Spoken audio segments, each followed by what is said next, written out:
प्रणिपात, वृत्तांत में आपका स्वागत है। अमेजन और फ्लिपकार्ट को भारत में उनके खिलाफ आदेशित एंटी ट्रस्ट जांच का सामना करना होगा। देश के सर्वोच्च न्यायालय ने प्रमुख ई कॉमर्स दिग्गजों को झटका देते हुए कहा, कंपनियों ने न्यायाधीशों से पूछताछ को रद्द करने का आग्रह किया था। Competition commission of India (CCI) ने पिछले साल कंपनियों के खिलाफ अपने ई कॉमर्स प्लेटफॉर्म पर चुनिंदा विक्रेताओं को कथित रूप से बढ़ावा देने और प्रतिस्पर्धा को दबाने वाली व्यावसायिक कुप्रथाओं का उपयोग करने के लिए जांच का आदेश दिया था।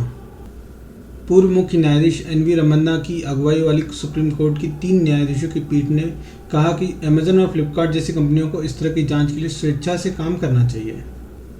व्यापारिक समूह दिल्ली व्यापार महासंघ द्वारा दायर वर्तमान एंटीट्रस्ट मामले में दोनों कंपनियों पर मोबाइल फ़ोन के विशेष लॉन्च, अपनी वेबसाइटों पर चुनिंदा विक्रेताओं को बढ़ावा देने और प्रतिस्पर्धा को दबाने वाली डीप डिस्काउंटिंग के आरोपों का सामना करना पड़ रहा है। मैं आपको ये सब क्यों बता रहा हूँ? हाल ही में आपने सुना होगा कि सरकार ने ओएनडीसी की शुरुआत की है। भारत सरकार इस मुद्दे को लंबे समय से देख रही है। डिओपॉली बाजार के विस्तार के लिए एक बाधा है। हालांकि शॉपिंग ऐप्स के लॉन्च के बाद से बाजार में काफ़ी वृद्धि आई है। भारत सरकार को उपभोक्ता डेटा विदेशी हाथों में जाना बिल्कुल पसंद नहीं है। यूपीआई और रुपे को लॉन्च कर सरकार ने सफलता का स्वाद चखा है। यूपीआई और रुपे कार्ड विदेशी पेमेंट दिग्गजों के सामने बहुत सफल रही है। सरकार नेशनल लॉजिस्टिक पॉलिसी तथा 5G की ताकतों को मिलाकर ई कॉमर्स के साथ भी यूपीआई मूवमेंट करना चाहती है। गवर्नमेंट ऑफ इंडिया ने कहा कि open public digital infrastructure framework entity open network for digital commerce (ONDC) सीमित क्षेत्रों में सार्वजनिक उपभोक्ताकर्ताओं के साथ नेटवर्क का बीटा टेस्टिंग शुरू करने की योजना बना रही है। ONDC इलेक्ट्रॉनिक नेटवर्क के माध्यम से वस्तुओं और सेवाओं के खरीद बिक्री के सभी पहलुओं के लिए एक खुले मंच को बढ़ावा देने के लिए सरकार समर्थित यूपीआई टाइप प्रोटोकॉल है। इस प्लेटफॉर्म का उपयोग करने वाले खरीदारों और विक्रेताओं की संख्या बढ़ाने के लिए व्यापार और उद्योग मंत्रालय ने शुक्रवार को कहा कि आने वाले हफ्तों में कई और एप्लीकेशन ONDC में शामिल होंगे। इसकी बीटा टेस्टिंग प्रक्रिया के हिस्से के रूप में जो शुक्रवार को शुरू हुई, ONDC स्थानीय दुकानों को बढ़ावा देने और ई कॉमर्स दिग्गजों के प्रभुत्व को कम करने के लिए अब बेंगलुरु में कई क्षेत्रों में आम जनता के लिए खुला है। खरीदार ऐप के माध्यम से जो ONDC नेटवर्क का हिस्सा है, बेंगलुरु में ग्राहक किराना और रेस्तरां क्षेत्रों में ऑर्डर दे सकता है। ONDC में माय स्टोर, पेटीएम और स्पाइस मनी जैसे बायर ऐप हैं, तो बाइजम डिजिट ई समुदाय जैसे सेलर ऐप है। भुगतान के लिए प्रोटीन ई GOV टेक्नोलॉजीज का गेटवे और डिलीवरी डंजो, लोडशेयर और शिप रॉकेट जैसी लॉजिस्टिक कंपनियों द्वारा किया जाता है। E card HDFC, IDFC bank, Kotak bank बातचीत के एडवांस स्टेज में और संभवतः बहुत ही जल्द ऑपरेशनल हो जाएंगे।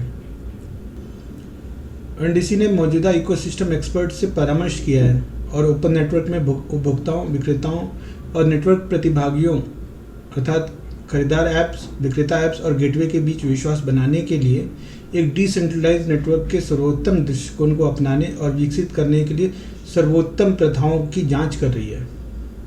20 राष्ट्रीय स्तर के संगठनों ने ONDC में कुल 255 करोड़ के निवेश की पुष्टि की है। State bank of India, UCO bank, HDFC bank, ICICI bank और बैंक ऑफ बड़ौदा पहले ही पूंजी लगा चुके हैं।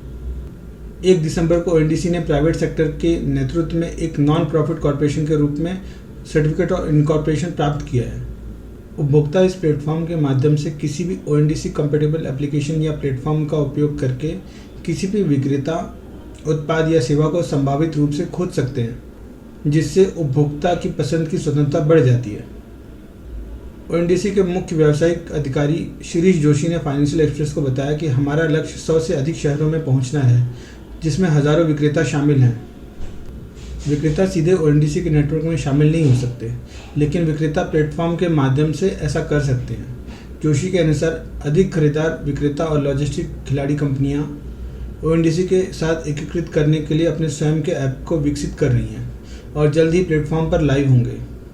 ONDC एक ऐसा नेटवर्क है जो विभिन्न अनुप्रयोगों के खरीदार और विक्रेताओं को एक दूसरे के साथ लेन देन करने की अनुमति देने के लिए एक खुले प्रोटोकॉल का उपयोग करता है।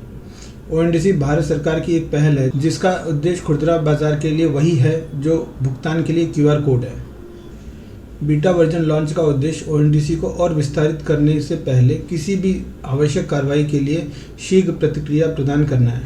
ओएनडीसी को 5 शहरों में लॉन्च किया गया था: दिल्ली, एनसीआर, बेंगलुरु, भोपाल, शिलोंग और कोयम्बटूर। भारतीय सरकार को उम्मीद है कि ऐसा करने से वह ई-कॉमर्स परिदृश्य को और अधिक समावेशी बना देगी। हितधारकों में से एक पेटीएम मॉल ने सहमति व्यक्त की कि कंपनी के प्रवक्ता ने कहा, यह भारत में ई-कॉमर्स के लोकतंत्रीकरण में एक महत्वपूर्ण मील का पत्थर है। मौजूदा समय में छोटे स्टार्टअप समेत 500 से अधिक कंपनियां नेटवर्क से जुड़ने को लेकर ओएनडीसी से बातचीत कर रही हैं। एकीकरण के उन्नत चरणों में ब्लो हॉर्न, क्राफ्टविला, माइक्रोसॉफ्ट, पेप्पो, पेट पूजा, फ़ोनपे, शॉपलिस्ट, स्नैपडील और ज़ोहो जैसी कंपनियां भी शामिल होंगी। अगर आपको हमारा प्रयास पसंद आता है तो कृपया लाइक करें, सब्सक्राइब करें और अपने मित्रों के साथ शेयर करें। इससे हमारा हौसला बढ़ेगा और हम नए नए विषयों को लेकर आएंगे। हमारा प्रयास है कि हम शुद्ध हिंदी का उपयोग करें और अपनी भाषा का विस्तार करें। धन्यवाद।